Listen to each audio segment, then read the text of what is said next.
I've been waking up at 5 a.m. sharp for over 40 years. No alarm clock. The habit has gotten under my skin, become a part of me. Teresa always joked about it. Ethan, even in the next world you will wake up at 5 in the morning and check if everything is all right. It's been 3 years since Teresa's been gone. 3 years since I woke up to an empty bed. Sometimes, in a half sleep, I think I can hear her breathing next to me, feel the warmth of her body. But then reality hits me with a cold wave, and I realize it's just a phantom sensation. My house is a small, one-story cottage on the outskirts of New Brethren. Nothing fancy. 3 bedrooms, living room, kitchen. It's modest, but cozy. Most of the neighbors are retirees like me. At least that's what they think.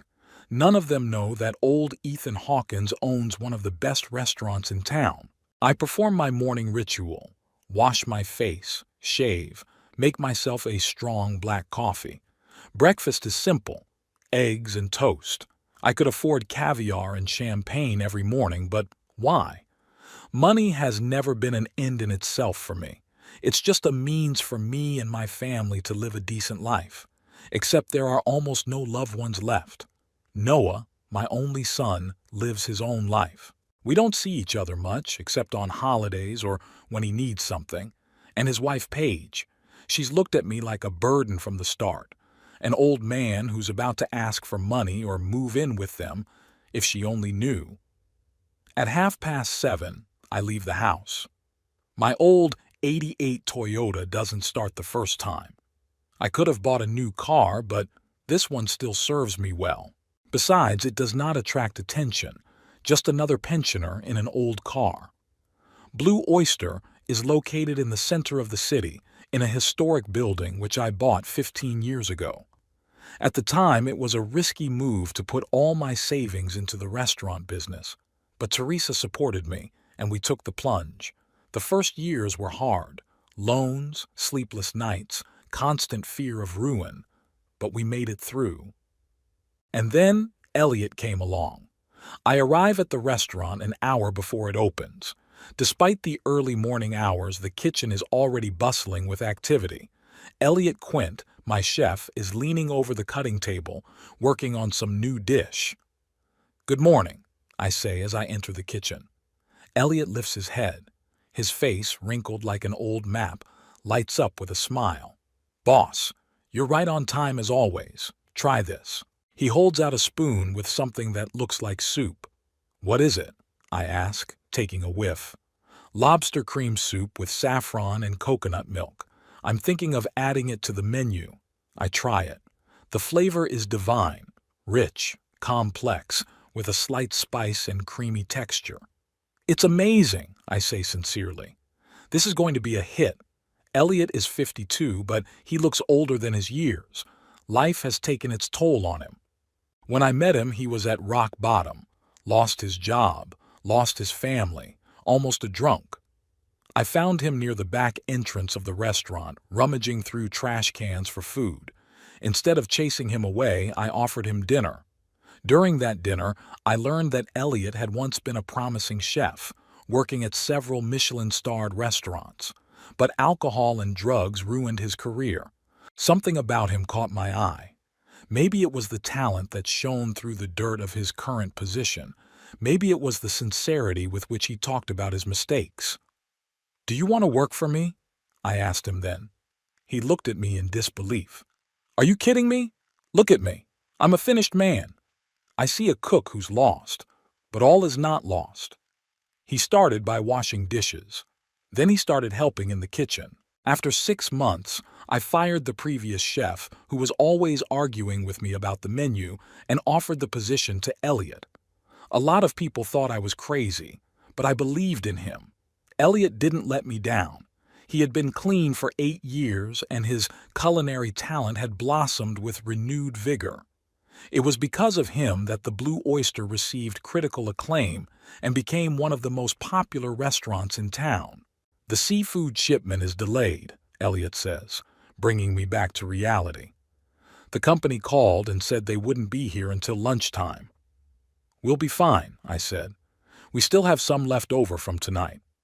I walk around the restaurant, making sure everything is ready to open.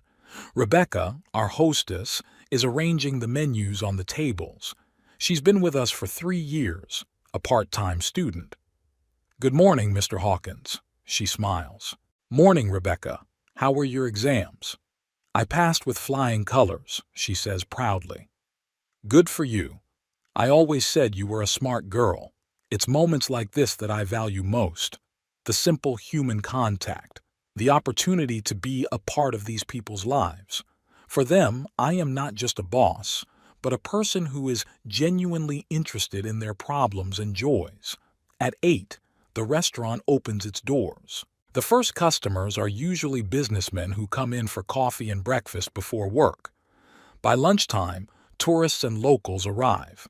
In the evening, the crowd is bigger. Couples celebrating anniversaries, businessmen with their partners, and sometimes celebrities visiting our modest town. I prefer to keep a low profile. The official owner of the restaurant is Blue Oyster Inc., and few people know that behind this name is a humble old man in a worn sweater. Of course, the regulars and staff are aware, but they respect my desire not to advertise it.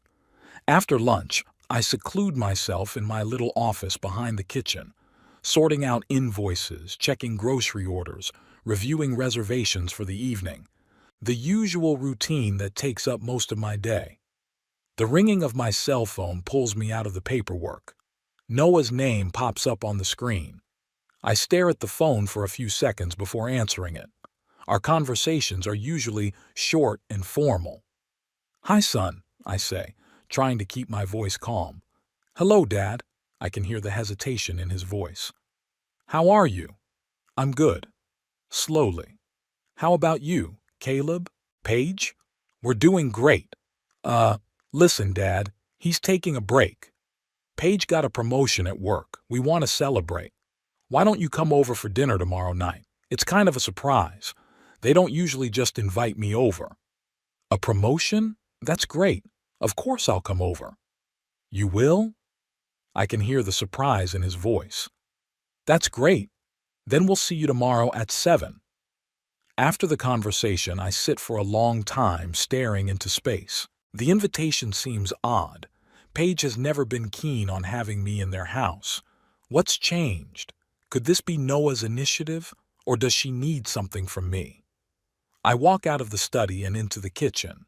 Elliot is still in there, making the sauce for tonight's specials. "Is there a problem?"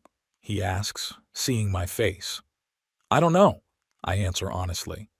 "Noah invited me to dinner tomorrow night. They're celebrating Paige's promotion." Elliot snickers. He knows about my relationship with my son's family.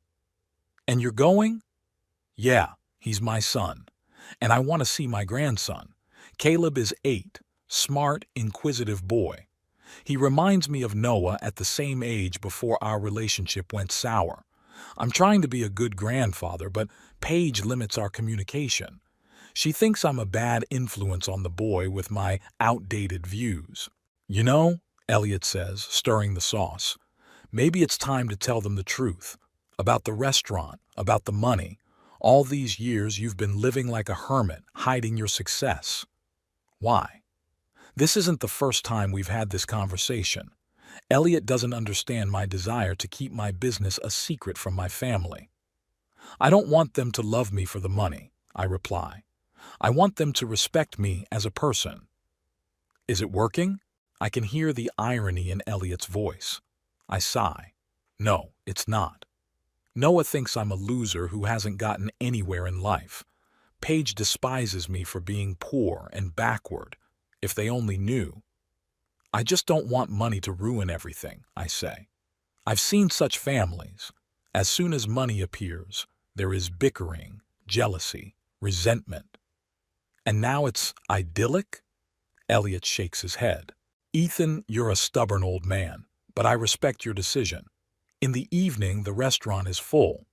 I watch the staff work from my corner by the bar. Everything goes as usual. The waiters are polite and prompt. The dishes come out of the kitchen on time. The customers are satisfied. Elliot, as always, works wonders. His new soup is the hit of the evening. Around 10 o'clock, I notice a familiar face among the diners. Edward Bryce, editor of the local newspaper and restaurant critic. He comes in once a month, always unannounced, and writes a review. For the last few years, his reviews have been rave reviews. I walk up to his table. "Good evening, Edward. Good to see you again." "Mr. Hawkins." He stands up and shakes my hand. "As always, your cooking is excellent. This lobster soup is a revelation." "Elliot's credit," I reply modestly. "He's always experimenting. You're lucky to have a chef like him." "I know. We found each other." We talk for a few more minutes, then I head back to the bar. I'm thinking about dinner tomorrow night. What am I going to tell Noah? What will I tell Paige?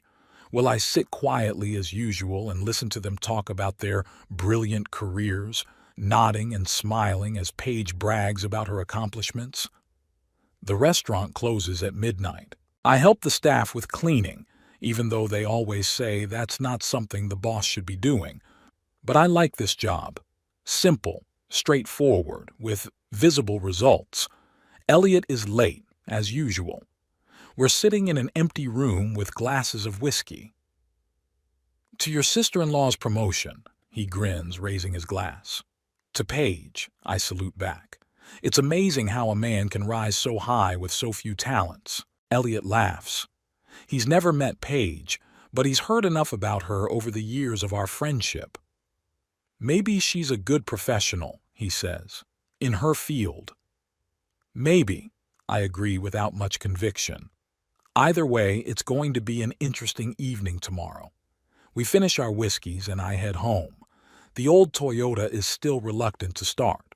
On the way, I think about how my life has turned out. About Teresa, about Noah, about my grandson, about the restaurant, about what might have been if I'd made different choices years ago. At home, I turn on the old record player and put on a Frank Sinatra record. Teresa and I used to love that music. Sometimes I think she's still here, sitting in her favorite chair with a book and the kettle boiling in the kitchen. But the house is empty. Only old photographs on the walls remind me of the past.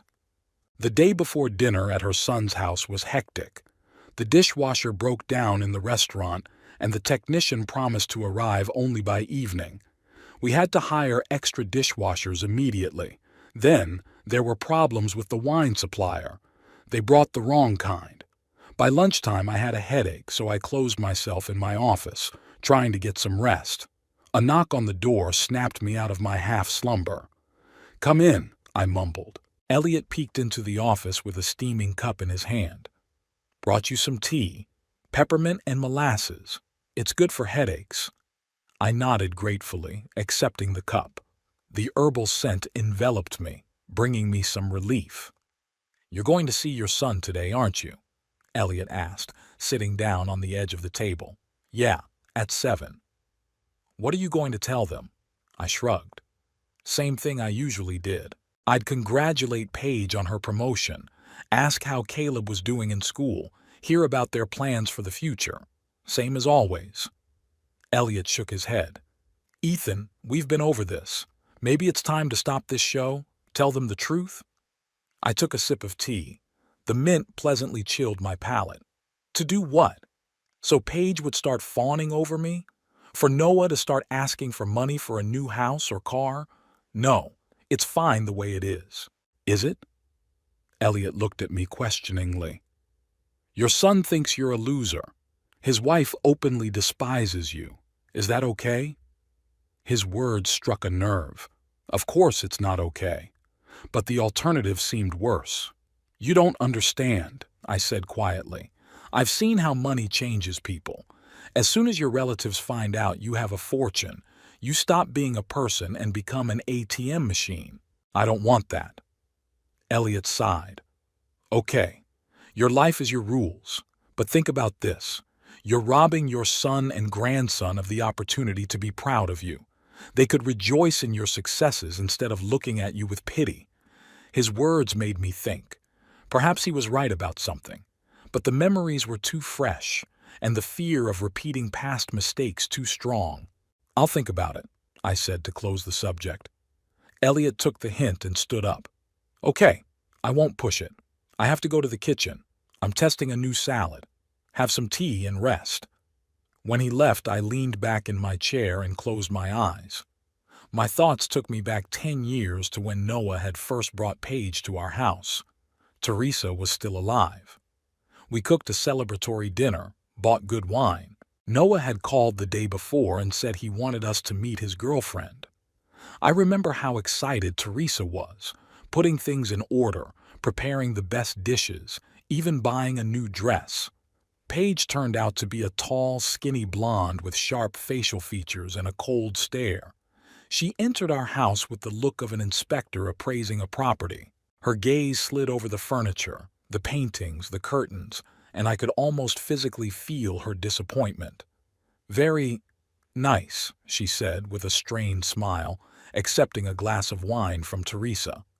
Over dinner, she talked mostly about herself, her job at the insurance company, her career plans, the traveling she had done. When Teresa asked her about her family, Paige answered briefly.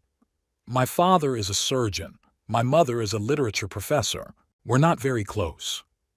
Later, when they left, Teresa said to me, "I don't like that girl. Cold, calculating. And she looks at us like we're something unpleasant." I tried to reassure my wife, "Give her a chance. Maybe she was just nervous." But Teresa was right. The longer Noah dated Paige, the more obvious her attitude toward us became. She always found a reason not to show up to family dinners. When she did show up, she was distant and condescending. After Teresa died, it got worse. Paige thought I should sell the house and move into a nursing home so I wouldn't be a burden. She kept telling Noah that he shouldn't waste his time on an old man who had no future anyway. The wedding was modest. Noah and Paige insisted on it. "Why spend money on a lavish celebration when you can put it aside for the future?" Paige said at the time. I presented them with a check for $5,000, almost all of my official savings. Paige didn't even say thank you, just tossed it in. "I hope you didn't go broke over that." When Caleb was born, I was over the moon. A grandson, a continuation of the Hawkins family. I wanted to be there for him, to help him, to watch him grow up. But Paige skillfully kept me out of the boy's life. "Caleb has allergies, so you better not come. Caleb's very busy. Music lessons, sports, tutoring. We're going away for the weekend." There was always a reason I couldn't see my grandson. One day I couldn't stand it and told Noah everything I thought about his wife. It was the first serious fight we'd had in years. "She's manipulating you," I shouted. "She's turning you against me. Can't you see that?" "Stop it!" Noah was furious. "You're only saying that because she's more successful than you. You've always been jealous of other people's success." His words hurt more than a slap in the face. Jealous? Me? The man who built a successful business from scratch? A man who had provided his family with a wealthy life? But Noah didn't know that. To him, I was just an old man who could barely make ends meet on his pension. After that fight, our relationship became even more strained. We saw each other infrequently, talked formally. Only Caleb seemed genuinely excited to see me. In him, I saw the continuation of our family, the hope that all was not lost. The headache slowly receded. I finished my tea and went back to work. The day flew by, and it was time to close the restaurant and go home to get ready for dinner. Elliot caught me at the exit. "Listen, Ethan," he said, lowering his voice. "I've thought of something. Why don't you invite them here? To the restaurant. Surprise them." I shook my head. "No, Elliot. Not now. I'm not ready." "When will you be ready?" "When your grandson grows up and looks down on you, too." "That's my business," I said sharply. "And I'll decide when and what I tell my family." Elliot held up his hands in a conciliatory gesture. Okay. I'm sorry. It just hurts me to see the way you've been treated. I've softened. I know you want what's best for you. But trust me, sometimes the truth just makes it harder." At home, I took a shower and started getting ready. What to wear? I don't usually think about these things, but today I wanted to look decent for some reason. I chose a navy blue jacket that Teresa had given me for my 60th birthday, a white shirt, and gray pants. I looked at myself in the mirror, a gray-haired old man with a wrinkled face and sad eyes. That's how my family sees me. That's how the world sees me, except for the staff at the Blue Clam. I pulled a small box from the closet with a gift for Paige, a gold bracelet with sapphires. Expensive, but not flashy. The kind a thrifty retiree who'd been saving for months could afford. For Caleb, I bought a set of science experiments. The boy is into chemistry. On the way to my son's house, I felt a strange unease. Usually these visits were a challenge for me, but today something was off. Maybe Elliot's words had hit me deeper than I thought. Noah and Paige's house was in a respectable neighborhood in New Britain, a 2-story house with a manicured lawn and a 2-car garage. Not luxurious, but spacious and modern enough. I parked my old Toyota next to Paige's brand new Lexus and felt a familiar prick of irritation. Why should I be ashamed of my car? Why should I make excuses for being poor? I took the gifts and headed for the front door. Before I could even ring the bell, the door swung open and Caleb appeared on the doorstep. "Grandpa!" he exclaimed happily, throwing himself around my neck. I hugged him, feeling my heart fill with warmth. This boy is the only pure and sincere connection I have left with my family. "Hey, buddy!" I patted him on the head. "How are you doing?" "I'm doing great. I won the school math Olympiad, and I got into the science club." "Good for you. I always said you were the smartest kid in town." Caleb glowed with praise. In his eyes I saw the same spark of curiosity that Noah had when he was a kid. "Look what I brought you." I handed him a box of kit.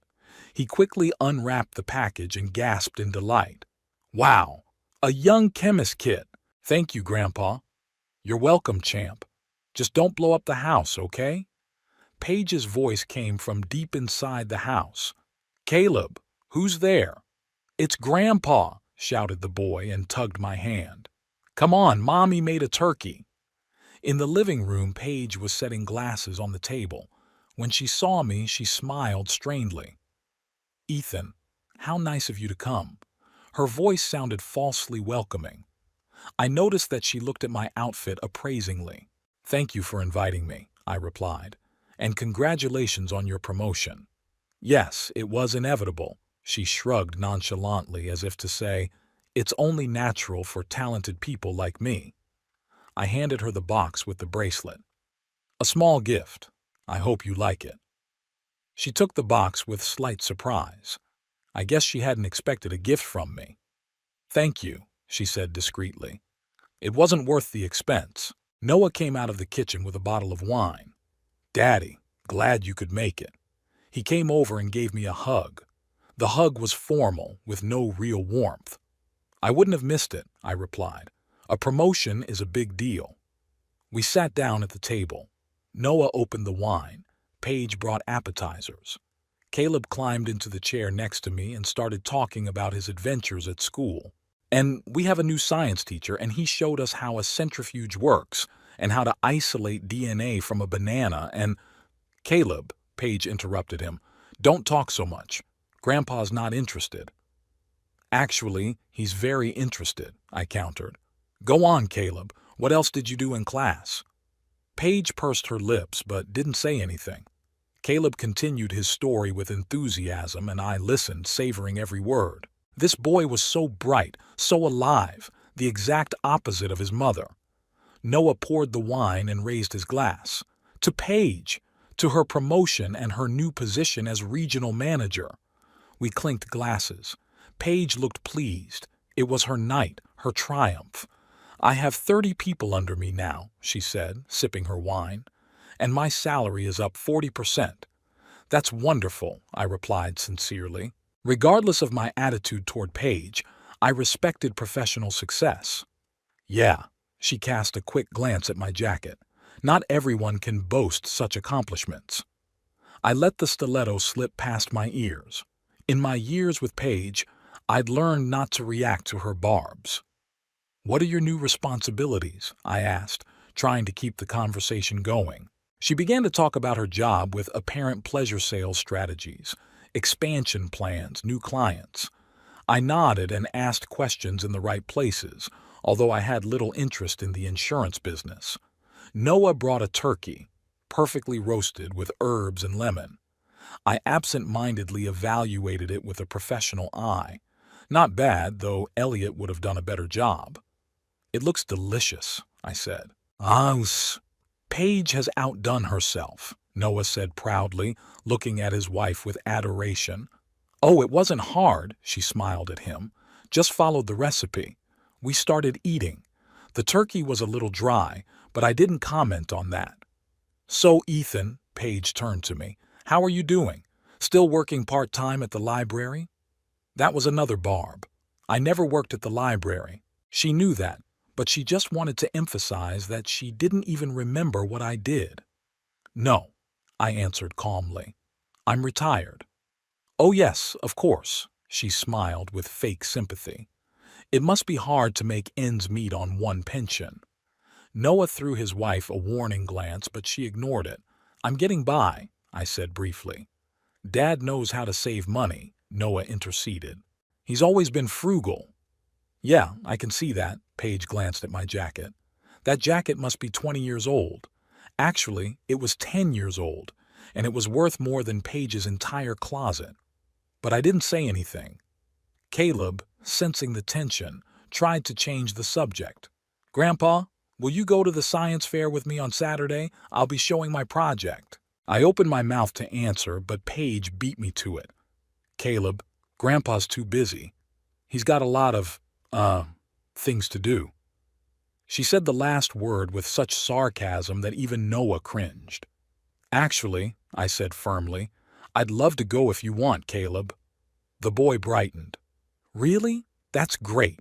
My renewable energy project. I made a model of a wind turbine." "That sounds awesome," I smiled at him. "I'll be there." Paige didn't look pleased, but she didn't argue in front of her son. Dinner continued. The conversation jumped from topic to topic: Noah's job at the architecture firm, Noah's vacation plans, Caleb's schoolwork. Paige never missed an opportunity to spike me. She hinted at my modest lifestyle, bemoaned the plight of the retired, and talked about how important it was to pursue a career when you were young so you wouldn't fall by the wayside. Noah was mostly silent, only occasionally trying to steer the conversation into a more neutral direction. I could see in his eyes that he was uncomfortable, but he didn't dare confront his wife openly. When we were done with dessert, a store-bought cake that was a little too sweet for my taste, Paige leaned back in her chair and announced, "We have an idea. Let's all go to a restaurant together tomorrow. Celebrate my promotion for real." I tensed up.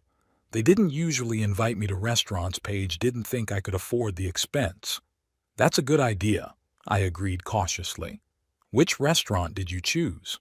"I heard there's a great place downtown called the Blue Oyster," Paige said. "They say it has great food." I almost choked. The Blue Oyster? My restaurant? It was some kind of cosmic irony. "I heard of it," I said, trying to keep my voice normal. "They say it's not cheap," Paige continued, "but with my new salary, we can afford it. And don't worry, Ethan. You're welcome." Her tone was condescending, like she was doing me a huge favor. "Thank you," I said, avoiding looking her in the eye. "That's very nice of you." It's settled then. Noah looked pleased that the evening was ending on a positive note. "Tomorrow night at 7 o'clock at the Blue Clam." Caleb clapped his hands together. "Yay! We're going to a real restaurant. You're gonna love it, buddy." I patted him on the head, trying to hide my excitement. The Blue Oyster. Out of all the restaurants in town, they picked mine. Was it an accident, or did fate decide to teach me a lesson? Soon I started packing to go home. Paige volunteered to walk me to the door, an unusual courtesy for her. "Thanks for the bracelet," she said when we were alone in the hallway. "It's very nice." She held the box in her hands but didn't open it in front of me. "I'm glad you like it," I replied. "It must have taken you a long time to save up for it." The patronizing tone in her voice returned. "I'm handling my finances," I said neutrally. "Of course you are." She patted my shoulder like a child. "Just know that if you ever need help, Noah and I are always there for you. After all, you are his father." "Thanks, but I'm fine." "Of course you are." She smiled, that special smile she saved for talking to me, a mixture of condescension and pity. "Just remember that there's no shame in admitting that you need help." I nodded silently, feeling the anger boiling up inside. How much longer could I put up with this attitude? How much longer was I going to let her talk to me like I was a clueless child or a helpless old man? "See you tomorrow," I said, heading for the door. "See you tomorrow," she said. "Don't forget to wear something decent." The Blue Oyster isn't the diner on the corner. I remained silent and walked out into the chill of the night. I spent the whole day before going to the restaurant tonight on pins and needles. I called Elliot in the morning to warn him about the unusual guests. "Are you kidding?" He laughed when I told him about the invitation. "They chose the Blue Oyster. Out of all the restaurants in town?" "Exactly," I sighed heavily. "Some kind of cosmic irony. Or a sign of fate." His voice turned serious. Maybe it was time to reveal the cards. I was silent for a moment, pondering his words. Really? Maybe this is a chance to end the lies. "I don't know, Elliot. Let's see how tonight goes." "Whatever you say, boss. Either way, I'll make your daughter-in-law a special dinner." The day dragged agonizingly slow. Towards 16 o'clock, I drove home. Instead of a worn sweater and jeans, I wore a dark gray suit from a famous Italian designer, completed the image with a silk tie and gold cufflinks, a gift from Teresa on our last anniversary. I arrived at the Blue Oyster at exactly 19 o'clock. I decided to leave my old Toyota at home and call a cab. Noah, Paige, and Caleb were already waiting out front. "Grandpa!" Caleb exclaimed, rushing toward me. "You look like a movie spy." I laughed and hugged my grandson. "I was just getting dressed up for a special occasion." Paige gave me an appraising look. "Not bad, Ethan. I didn't expect you to have such decent stuff." We entered the restaurant. Rebecca was greeting the guests at the entrance. When she saw me, she smiled broadly, but immediately caught my warning look and professionally switched to hostess mode. Good evening. Do you have a reservation?" "Yes, under the name Hawkins," Noah answered. "For 4. She led us to the best table in the room, by the window, overlooking a small garden with lights. "The best table," Paige said with satisfaction. "I guess they know how to serve." Caleb looked around the restaurant with delight. "It's so beautiful. Look, Dad, there's an aquarium with real fish." Paige studied the menu with a slight grimace. "Pretty expensive," she said with a hint. "I hope you won't order the most expensive dishes, Ethan. We, of course, invite you, but still." Michael, one of the most experienced employees of the restaurant, came to the table. When he saw me, he froze for a moment, but quickly pulled himself together. Paige ordered champagne and went straight to talking about her plans. "You know, this promotion opens up new opportunities for us. I think it's time for us to think about moving." "Moving?" Noah interjected. "Where to?" "To the West End, of course. It's got nice houses, better schools, better society." "I'm not sure we can afford it right now," Noah said cautiously. "With my new salary and your income, we can," Paige said. "We just need to get our priorities straight." "I like the house we have now," Noah said, "and Caleb won't have to change schools." "The West End has better schools," Paige countered. "Caleb deserves the best education possible." "But I have friends there," Caleb said quietly. "You'll find new ones," Paige cut him off. "More suitable ones." After ordering the entrees, Paige returned to talking about money. "If you manage your finances well, you can accomplish a lot," she said admonishingly. The problem with most people is that they don't know how to budget. For example, some people work all their lives, but when they get old, they have neither savings nor a decent pension, so they have to live modestly.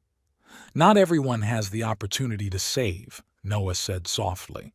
Let's not talk about sad things. I'm just saying that it's important to think about the future, Paige persisted, so that you don't end up in the position of some people. She gave me a quick glance. What situation, Paige? I asked her directly. Well, you know. She made a vague gesture with her hand. When you have to make every cent count, deny yourself everything. It's sad. You think I deny myself everything? No, no, she smiled falsely. I'm sure you've learned to adapt. What do you mean by success, Paige? I asked calmly. Well, obviously, financial well-being, career advancement, social status, she said, as if she were explaining something to a child. The ability to provide a decent standard of living for myself and my family. And you think I couldn't achieve it? Listen, Ethan, she leaned across the table to me. There is no shame in admitting your limitations.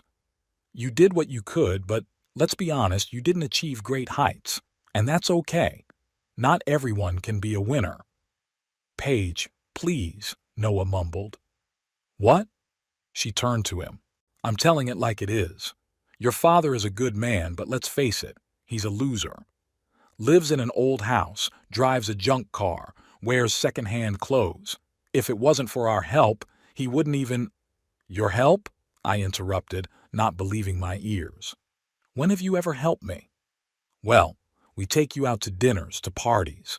Paige looked genuinely surprised by my reaction. We pay for your entertainment like tonight. You don't think you can afford dinner at a place like this, do you? At that moment, the appetizers arrived and the maitre d', Victor, came to our table. I apologize for the intrusion, he said with a slight bow, but the chef has learned that we have special guests tonight and would like to personally welcome Mr. Hawkins's family. Paige blinked in surprise. Mr. Hawkins's family? She asked. You have us confused with someone else. We're just visitors. Victor looked confused. He looked at me for support. I think there's been a misunderstanding, I interjected.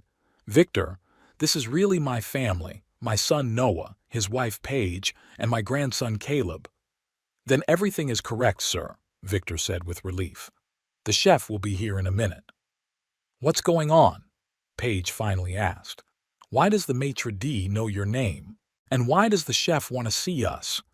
You see, Paige, I began slowly, I know the staff at this restaurant. Quite familiar. You've been here before? She asked incredulously. But it's, expensive place. At that moment, Elliot came out of the kitchen. Ethan, he exclaimed, approaching. What a nice surprise. He extended his hand to me, and I stood up to shake it. It's good to see you, Elliot, I said with a smile. Let me introduce you to my family. This is my son Noah, his wife Paige, and my grandson Caleb. Excuse me, but how do you know my father-in-law? Paige asked. Elliot threw me a questioning look. I gave him a subtle nod, giving him permission to speak.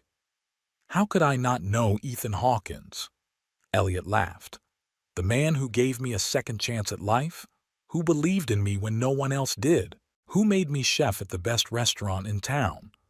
Paige looked like she'd been slapped in the face. Noah was staring at me wide-eyed. Dad, what's going on? He asked hoarsely. I own the Blue Oyster, I said simply. I've owned this restaurant for 15 years. Caleb clapped his hands together. Wow. Grandpa, this is your restaurant? This is so cool. Noah looked stunned. But how? Why didn't you ever tell us? Paige opened and closed her mouth like a beached fish. Was this some kind of joke? She finally squeezed out. A prank? Elliot put his hand on my shoulder.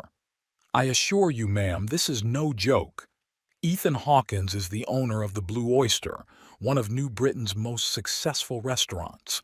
I've worked for him for 8 years, and I can tell you he's the best boss I've ever had. Paige looked at me with an expression like she'd seen a ghost. But, uh, you live in that old house, and you drive a junk car, dressing like a loser? I finished for her. Like a pauper? Like a man who knows his place and doesn't pretend to be anything more? Elliot, sensing the tension, tactfully stepped back. I'll stay out of your way. I'll arrange for the finest dishes to be served. On the house, of course. Why? Noah finally asked. Why did you keep this from us? Because I wanted you to love me for who I am, not for my money, I answered honestly.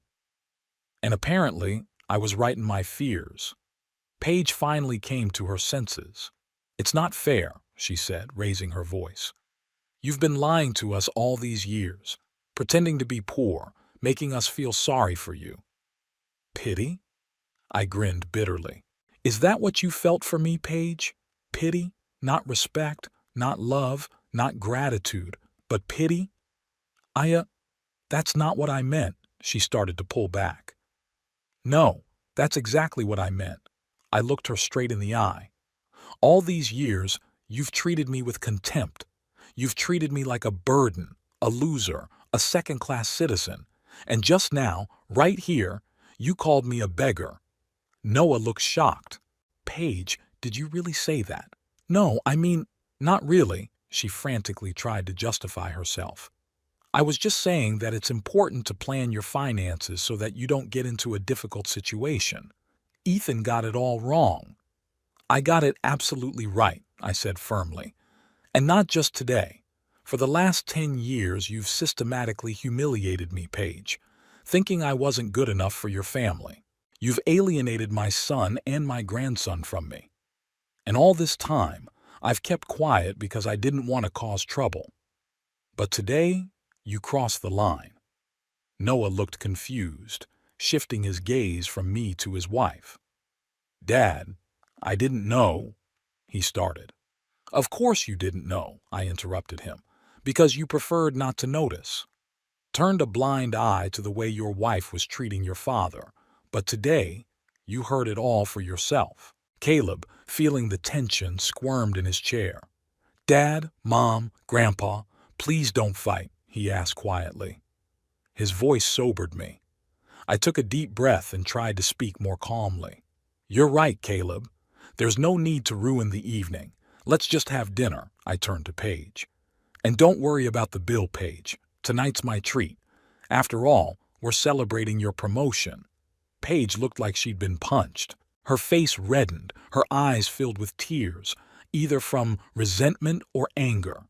You set this whole thing up, she hissed. You brought us here on purpose to humiliate me. No, Paige, I shook my head. You chose this restaurant. Sometimes fate has a peculiar sense of humor. Michael came to the table again with the main courses. A plate appeared in front of me with an exquisitely decorated dish that wasn't on the menu. The chef wanted me to tell you that this is a new dish he created especially for you, Michael said. If you like it, he'll add it to the menu as Ethan's triumph. There was an awkward silence at the table. Noah mechanically cut his steak without looking up. Paige sat without touching her lobster. Only Caleb munched on his burger with gusto, occasionally casting curious glances at the adults.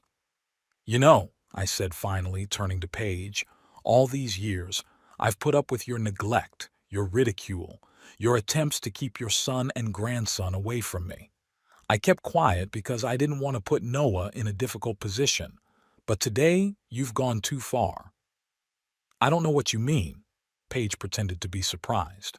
I've always treated you with respect. Really? I raised an eyebrow. Beggar, loser, man who knows his place, that's respect? Constant reminders of how poor and pathetic I am is respect? Noah looked shocked. Paige, did you really say that to my father? No, she exclaimed.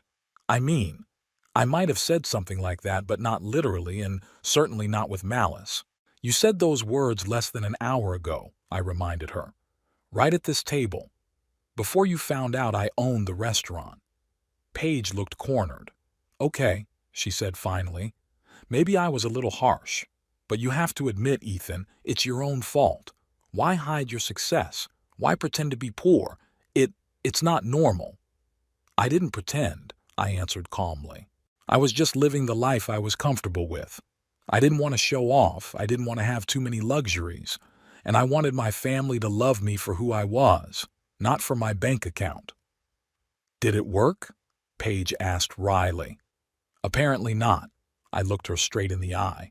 Because, Paige, you've never seen me as a person, just a wallet, empty or full. The rest of dinner passed in tense silence. Caleb, sensing the atmosphere, quieted down and quickly finished his burgers. Paige barely touched her lobster, though she'd recently ordered the most expensive dish on the menu with enthusiasm. Noah chewed his steak mechanically, avoiding looking at both my wife and me. When we left the restaurant, Paige suddenly took me under her arm, a gesture she'd never done before. "Ethan, I'm so impressed." Her voice turned honeyed. "Why haven't you ever told us about your business? It's amazing." I gently released my hand. "I'm glad you like the restaurant, Paige." She didn't detect the coldness in my tone. I did. I loved it. The atmosphere, the service, and the food is divine. Your chef is a genius. "Yeah, Elliot's very talented," I agreed. Caleb tugged on my sleeve. "Grandpa, can I see the kitchen sometime? I want to see how all these delicious things are made." "Sure, buddy." I smiled at my grandson. "Come by any time and I'll give you a tour." "That's a great idea," Paige said. "We could come to your house for lunch every Sunday. A family tradition." I looked at her in disbelief. Just yesterday she thought I was a burden, and today she was suggesting a family tradition. "We'll see," I answered evasively. Noah was silent the whole way. When we reached their car, he finally spoke. "Dad, we need to talk, alone. Can I come by your place tomorrow?" "Sure," I nodded. "Be there at lunchtime." Paige jumped in. "I'll come too. We'll take Caleb too." "No," Noah said firmly. "I need to talk to my dad face to face." Paige looked like she'd been punched. She opened her mouth to object, but Noah stopped her with a look. "It's not up for discussion, Paige. You're staying home with Caleb." I couldn't remember the last time I'd seen my son speak so firmly to his wife. We said our goodbyes. I hailed a cab and drove home, digesting the events of the evening. Things had not gone at all as I had expected. The truth had come out of the blue, and now I had to deal with the consequences. In the morning, Paige called me for the first time in all the years we'd known each other. "Ethan, I wanted to apologize for yesterday." Her voice sounded unusually soft. "Maybe I was a little harsh, but you have to understand. I was shocked." "I understand," I answered neutrally. "Noah is very upset," she continued. "He thinks you haven't trusted us all these years. I've tried to explain to him that you must have had your reasons, which I'll discuss with him today." I wasn't about to get into details with Paige. Sure, she was quiet. "You know, I always felt like there was something special about you. Some kind of inner strength. I could see where it came from." I almost laughed. Does she really expect me to believe this sudden change? "Thanks for calling, Paige," I said, "but I have to get to the restaurant." "Oh, sure. I won't keep you. Maybe we could have dinner together next week. I'd like to get to know your business better." "We'll see," I answered and hung up. Elliot was waiting for me at the restaurant. He looked excited. "How did it go? What happened after our conversation? How did your sister-in-law react?" I told him about the tense dinner and Paige's sudden transformation. "Not surprising," Elliot said with a snicker. "When you find out that the penniless old man is actually the owner of a successful business, a lot of people change their attitudes." "That's why I kept it a secret," I sighed. "I didn't want to be treated differently because of the money." "So, what now?" Elliot asked. "Are you going to fix things with your family?" I wondered. "Really, what now? The truth is out, there's no turning back." "I don't know. Noah's coming over tonight, we'll talk, and with Paige. I doubt we'll ever have a normal relationship." The day at the restaurant went on as usual, though the staff looked at me curiously. Apparently, the news of last night's incident had spread. At about 3 o'clock, I drove home to get ready to talk to my son. Noah arrived at 5 sharp. He looked exhausted, as if he hadn't slept all night. "Come on in." I invited him into the living room. "You want some coffee? Or something stronger?" "Whiskey, if you have it," he said, sinking into a chair. I poured us both a glass and sat down across from my son. "So," he began, taking a sip of whiskey, "tell me everything, from the beginning." And I did. About how, 15 years ago, Teresa and I decided to invest all our savings in a small restaurant downtown. The first few difficult years when we were barely making ends meet. How things gradually picked up, especially after Elliot joined us. How, after Teresa died, the restaurant became more than just a business. It became a way for me to keep in touch with her. "But why did you keep it from us?" Noah asked when I was done. "Why did you live in an old house, drive a wreck, pretend you could barely make ends meet?" "I wasn't pretending," I countered. "I was just living the life I was comfortable with. I didn't need a big house. Why would a lonely old man need extra rooms? The car suited me, reliable, familiar. And as for secrecy..." I paused, choosing my words. "Remember Uncle Robert?" Noah frowned. "Dad's brother?" "Vaguely. He died when I was little." "That's right. Robert was a successful businessman, owned a chain of stores. When things got tough, suddenly all his relatives were his best friends. Everyone wanted to borrow money, get their errant son a job, invest in his business. And when he went bankrupt, they all disappeared. Didn't even show up for the funeral. I've had a whiskey. I've seen how money changes the way people relate to each other, how it distorts everything. And when our restaurant started turning a profit, I decided I didn't want it to affect our relationship. I wanted you to love me as a father, not as a source of funding." Noah was silent for a long time, staring into his glass. "I understand your logic," he said finally. "But you didn't trust me. Did you think I'd treat you differently if I knew you were successful?" "This isn't about you," I sighed. "The circumstances. After Mom died, you were so consumed with your new life, your career. Then Paige came along, and you became more and more distant. I didn't want to interfere or cause problems. Instead, I let Paige treat you like a..." He couldn't finish the sentence. "Like a poor old man," I finished for him. "Yeah, maybe it was stupid, but I thought it was for the best. That if I told the truth, it would only complicate things." "So what now?" Noah asked, finishing his whiskey. "Now that the truth has come out?" "I don't know," I answered honestly. "It's up to you, on Paige, on how you decide to handle your relationship with me from here on out." Noah set the empty glass on the table. "Paige is very upset," he said. "She feels humiliated. She says you set this whole thing up on purpose to put her in her place." "That's not true," I shook my head. "I didn't plan the expose. It just happened. She chose the Blue Oyster on her own." "I know," Noah nodded, "but she can't accept it. I think it's hard for her to admit that she's been wrong about you all these years." "Do you?" I asked, looking my son in the eye. "What do you think?" Noah paused, gathering his thoughts. "I'm angry at you for hiding the truth, and at the same time, I'm ashamed to admit it, but I'm mad at Paige for the way she treated you, and at myself for letting it happen." He ran his hand through his hair, a gesture he'd adopted from me. "I feel torn apart. I don't know which side to take." "You don't have to choose sides," I said softly. "Paige is your wife, the mother of your son. I'm your father. We're both part of your life. But you don't get along," Noah grinned bitterly. "And now, after yesterday, I'm not sure that will ever change." We talked for a few more hours. Noah told me that Paige had been crying and angry all night, trying to justify her behavior. That Caleb is thrilled that his grandfather owns a restaurant and has already told all his friends. That he himself didn't know what to think or how to act. When Noah left, I felt strangely devastated. The conversation was frank, but it didn't bring relief. We told each other the truth, but it didn't solve the problem. Now we all had to live with that truth and somehow build relationships anew. The next day I went to the restaurant earlier than usual. I wanted to get my mind off of yesterday's conversation, to immerse myself in my usual work. Elliot was already in the kitchen preparing something flavorful. "How did the conversation with your son go?"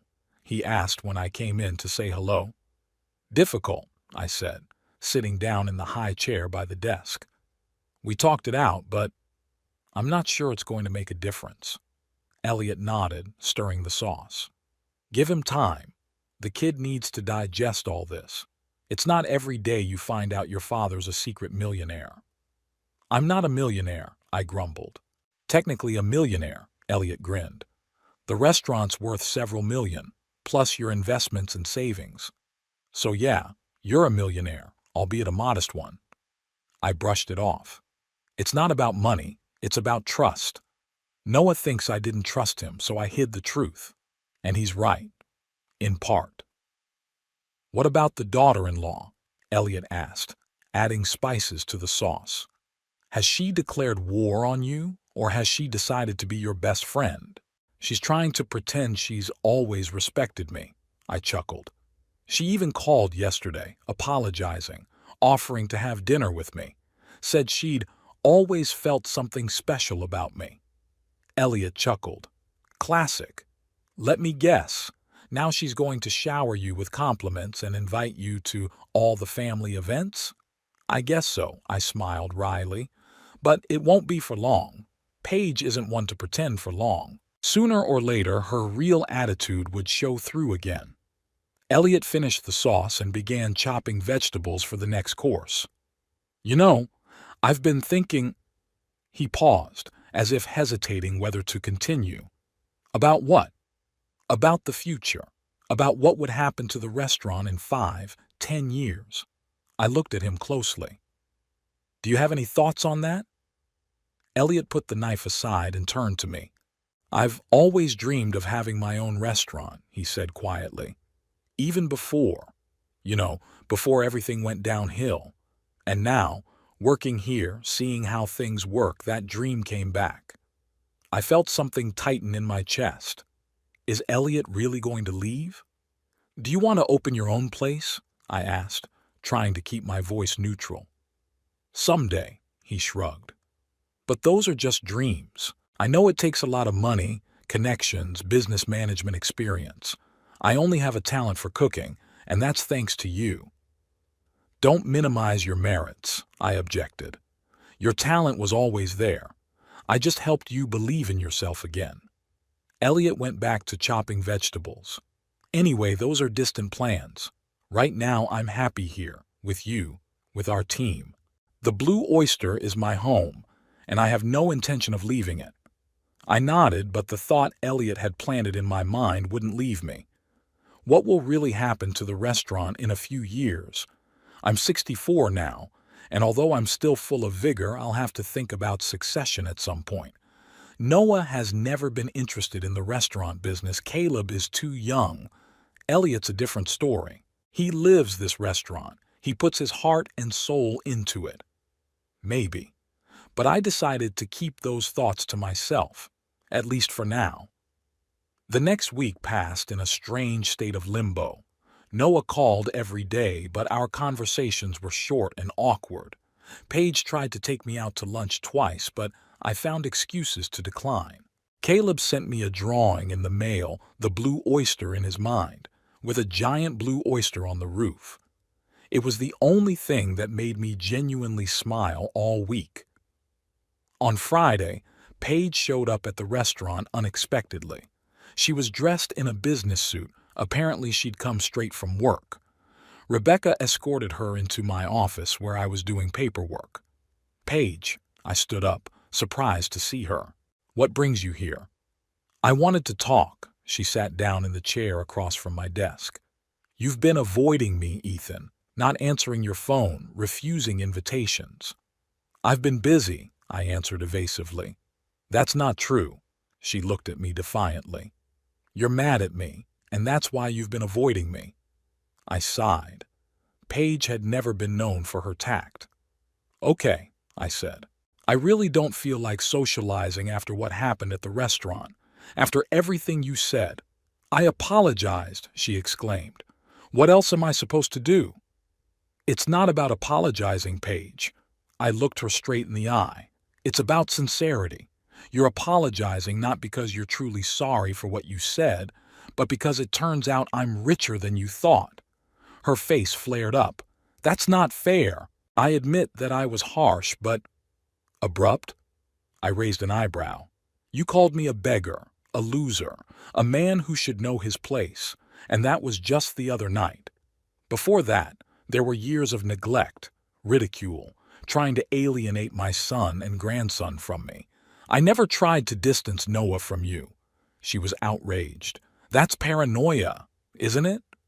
I smiled without amusement. Who told him that visiting his father was a waste of time? Who convinced him that there was no point in taking the old man on vacation? Who kept finding reasons why Caleb couldn't spend the weekend with his grandfather?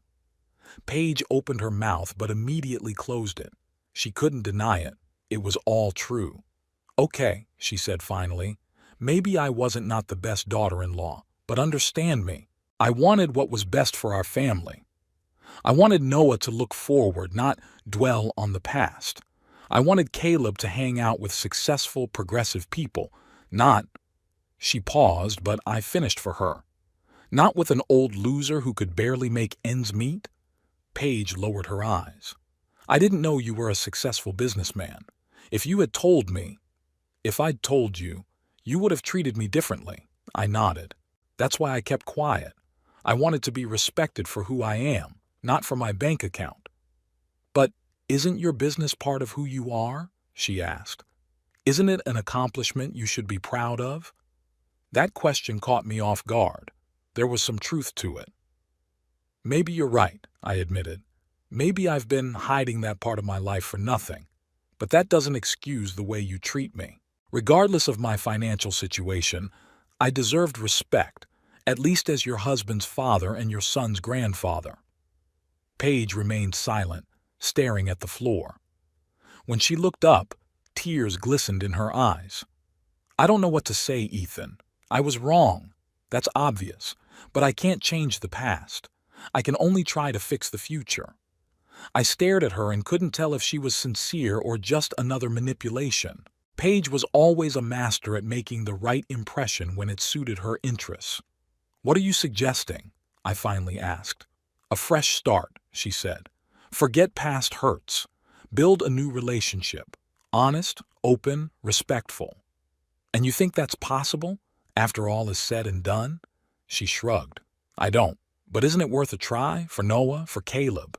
I stared at her for a long time, trying to see the real Paige behind the mask of remorse. I couldn't decide whether to believe her or not. "I'll think about it," I finally said, "but I can't promise anything." She nodded and stood up. "That's all I ask. Thank you for listening." When she left, I leaned back in my chair, feeling drained. This conversation had taken more energy out of me than a whole day's work. An hour later, Elliot stopped by. "I saw your sister-in-law leaving," he said. "Is everything okay?" "I don't know," I answered honestly. "She's suggesting a clean slate, to forget all the wrongs and build a new relationship." "And you believe that?" Elliot looked at me skeptically. "I'm not sure." I rubbed the bridge of my nose. "But for Noah's sake, for Caleb's sake, maybe it's worth a try." Elliot sat down on the edge of the table. "You know, Ethan, people change. I'm an example of that myself. But change has to be genuine. It has to come from within, and not be a reaction to external circumstances." I nodded. Elliot, as always, got to the heart of the matter. "I'm afraid that once the shock of my exposure wears off, she'll go back to her old attitude," I said. "She'll just be better at hiding it." "Maybe," Elliot agreed. "Or maybe this will actually be a lesson to her. Who knows?" He paused for a moment, then added, "Either way, it's up to you. But remember, You don't have to put up with people who don't respect you, even if they are family. I smiled. Over the years, Elliot had grown closer to me than many relatives. Maybe that's what real family was all about. Mutual respect, support, understanding, not blood ties or official statuses. By the way, Elliot said, changing the subject, I've invented a new dish. Fillet turbot with champagne and truffle sauce. Would you like to try it? Sure. I gratefully accepted the distraction. Bring it to the kitchen, chef. It's been 3 months since that memorable dinner. Things with my family hadn't gotten better despite Paige's best efforts to feign remorse. Her sudden kindness quickly faded as soon as she realized I wasn't going to hand out money left and right. At first, there were hints about how great it would be to move to the West End, how Caleb needed a good tutor, how Noah dreamed of starting his own architecture firm. When I didn't respond, the hints turned to direct requests. And when I politely declined, Paige returned to her usual cold tone, only now it was also resentful. Noah was floundering between us, not knowing which side to take. I could see how hard it was for him to be torn between his wife and his father, and I tried not to make it worse. We met once a week for lunch, sometimes with Caleb, sometimes without. We talked about work, the weather, sports, everything but the main thing. We became even closer with Caleb. He often came to the restaurant after school, sat in the kitchen, watching Elliot work, asking endless questions about dishes, ingredients, culinary techniques. Elliot, to my surprise, showed unexpected patience and even began teaching the boy the basics of cooking. One day, as I watched them cooking pasta together, I caught myself thinking that I could see the future in this picture, a future in which I would no longer exist. And for the first time, I wondered what would happen to the restaurant when I was gone. That evening, I was sitting in my office going over the financial reports when Elliot stopped by. "May I?" he asked, standing in the doorway.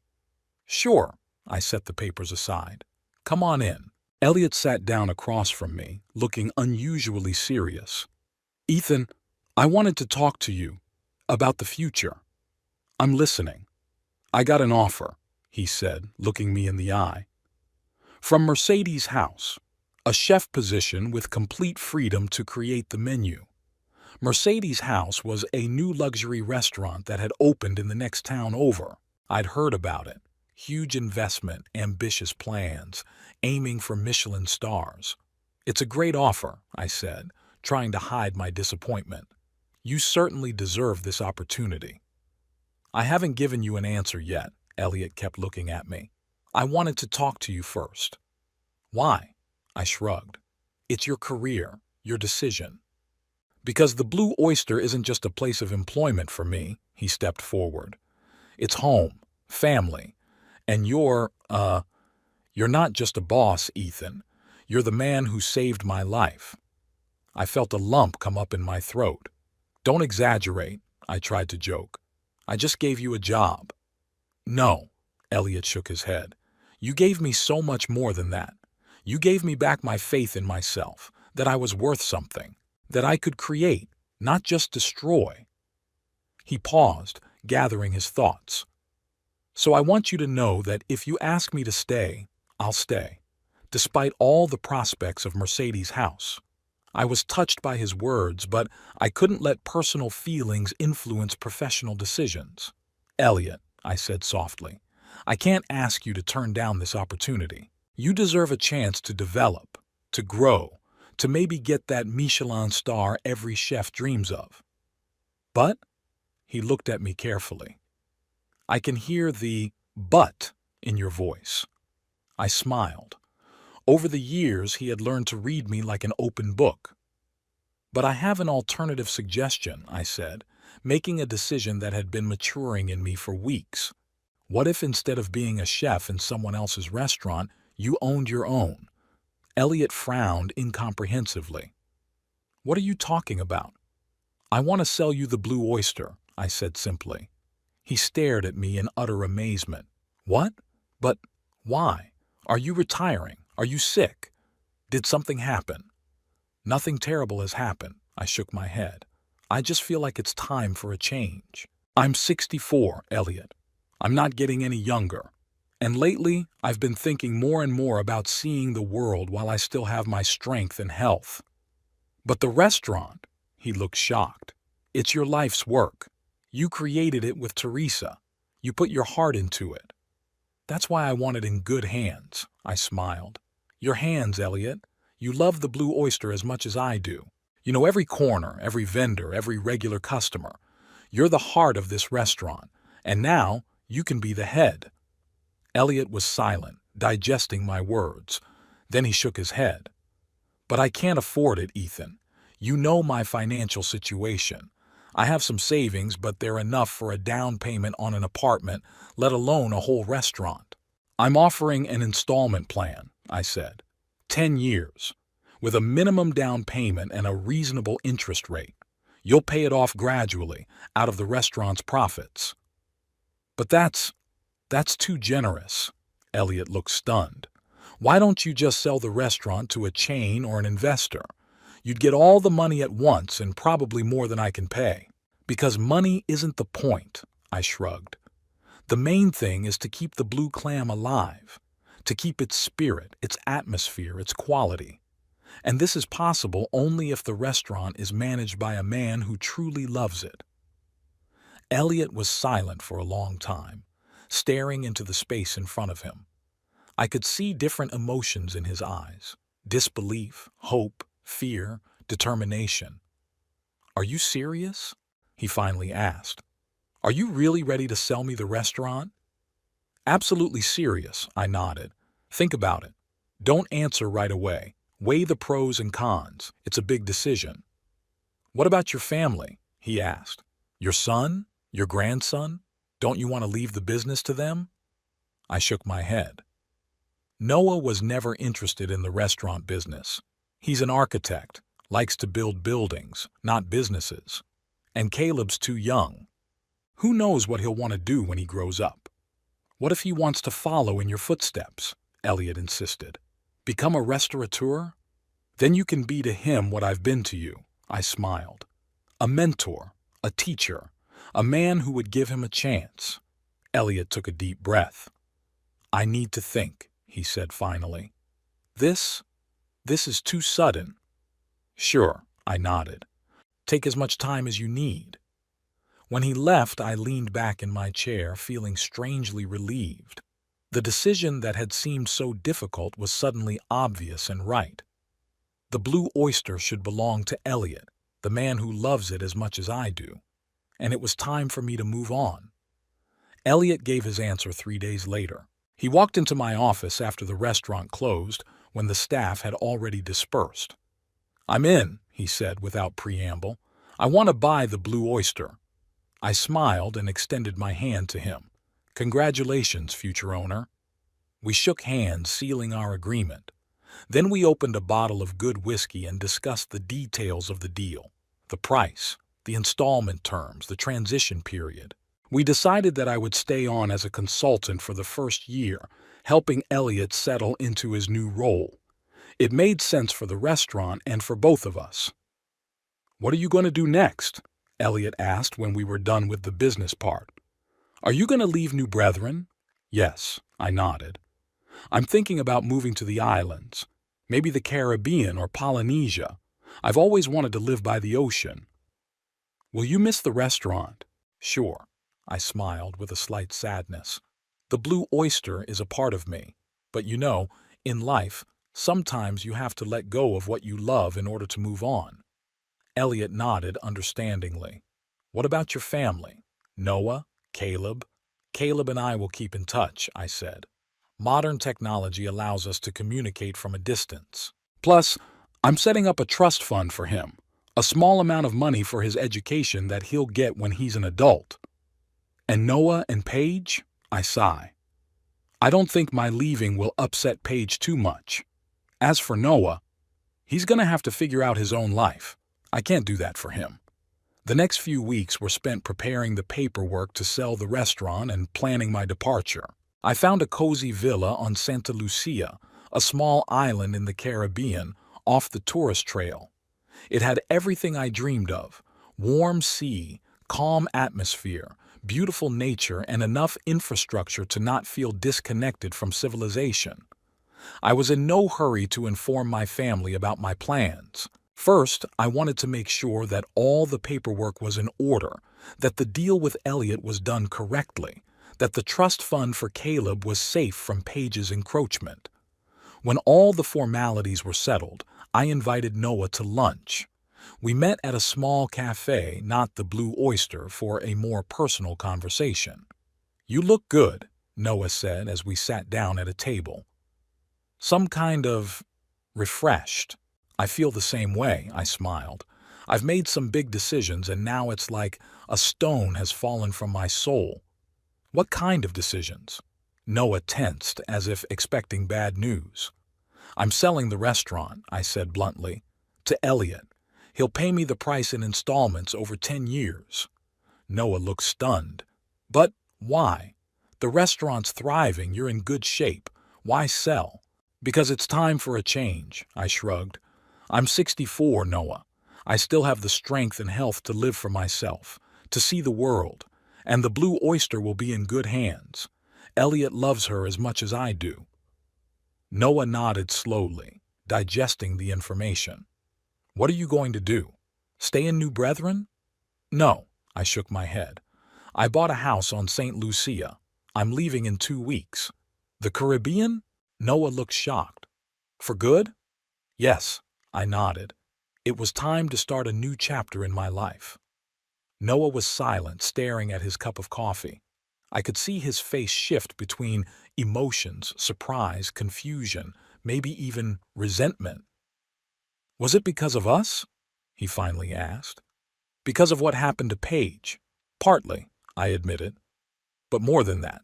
I just realized that I was holding on to the past, to the routine, to the way things used to be. And there are so many places I haven't seen, so many things I haven't tried." "What about us? What about Caleb?" I could hear the hurt in Noah's voice. "Are you just abandoning us?" "I'm not," I said softly. "We'll communicate via video link. You and Caleb can come visit me on vacations. And I've set up a trust fund for Caleb's education. He'll have access to it when he's of age." "What about Paige and me?" Noah asked bluntly. "You didn't include us in your will?" I looked at my son sadly. Was that really the most important thing to him? "No, Noah," I said honestly. "I put most of the money from the restaurant sale into my new home and investments that will keep me comfortable. Some of it will go into Caleb's trust fund. The rest I plan to spend on traveling, on new experiences. The life I'd been putting off for so long." Noah looked disappointed, though he tried to hide it. "I understand," he said after a pause. "It's your money, and you have the right to use it however you want." "It's not about money, Noah." I leaned across the table toward him. "It's about relationships. It's about how we treat each other. I've always wanted you to love me for who I am, not what I have. That's why I've been hiding my success all these years." "What was the point of that?" he asked bitterly. "What did it accomplish other than hurt feelings and misunderstandings?" "The truth," I simply answered. "It showed me who really valued me as a person and who saw me only as a purse." Noah blushed, realizing I was referring to Paige. "She's not like that," he said without much conviction. "She's just practical, thinks about the future." "Noah," I looked him straight in the eye, "I don't want to interfere with your family life, but as a father who loves his son, I need to tell you something before I leave."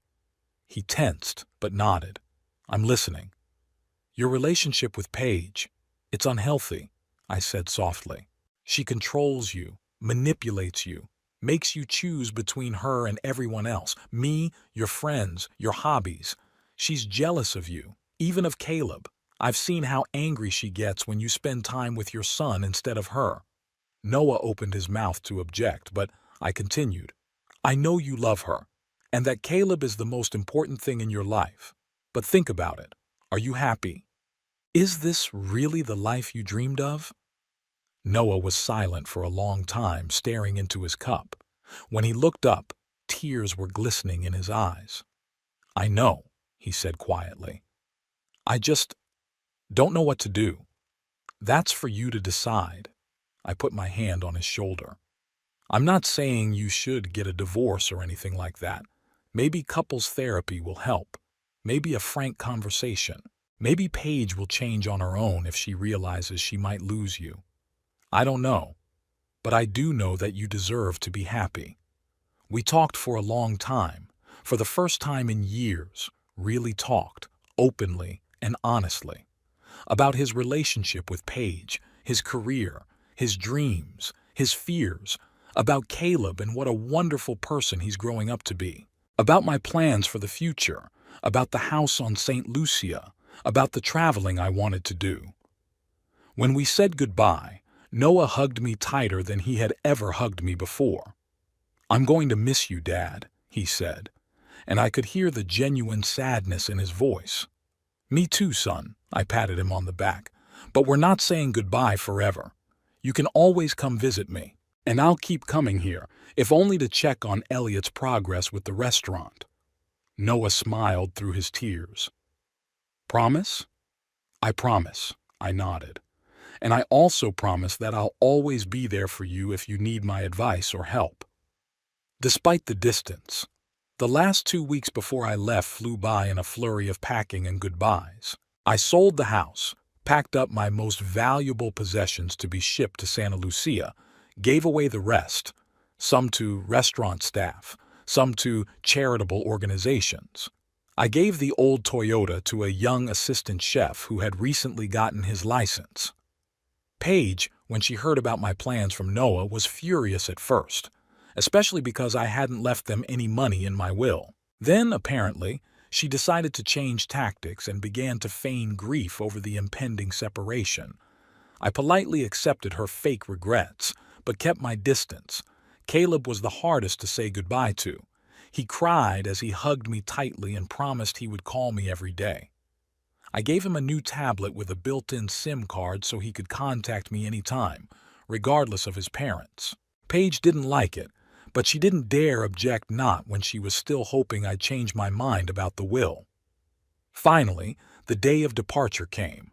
I arrived at the Blue Oyster early in the morning when the restaurant was still closed.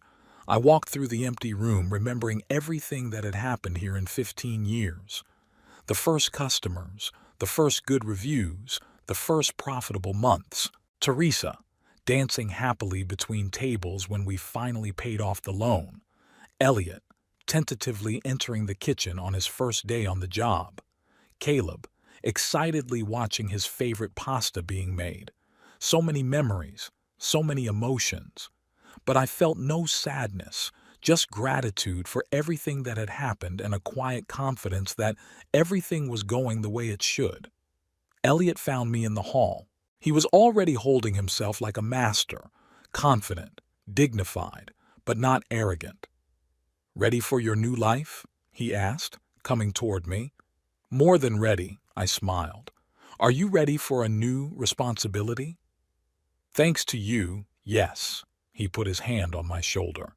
"You've taught me a lot, Ethan, not only in cooking, but also in life." "Likewise, my friend." I shook his hand. "Take care of the Blue Oyster. It's special." "I promise," he nodded. "And I look forward to your visit, at least once a year to see how I'm doing." "I will," I laughed. "I'm sure you'll do a great job, though." We hugged goodbye, and I walked out of the restaurant without looking back. A new life was ahead of me, full of unknowns but also full of possibilities.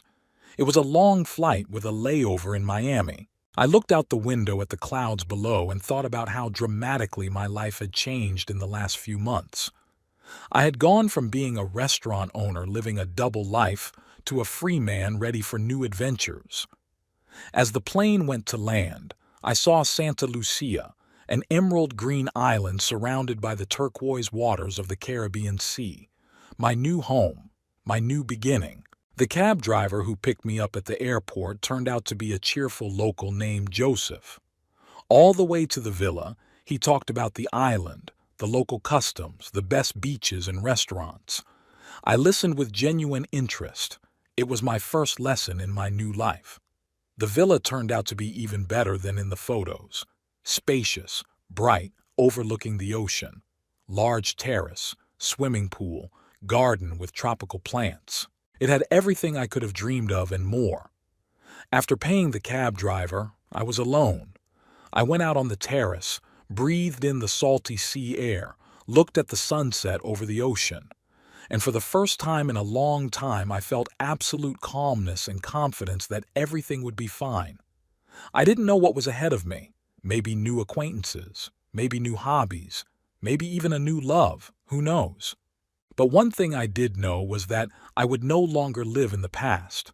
No more clinging to resentments, to fears, to unfulfilled hopes. Life is too short to waste on regrets, and too beautiful not to savor every moment of it. The sun was slowly sinking below the horizon, coloring the sky and the sea in golden and pink tones. I raised the glass of local rum I had bought at the airport. "To new beginnings," I said aloud, saluting the sunset, "and to the freedom to be myself."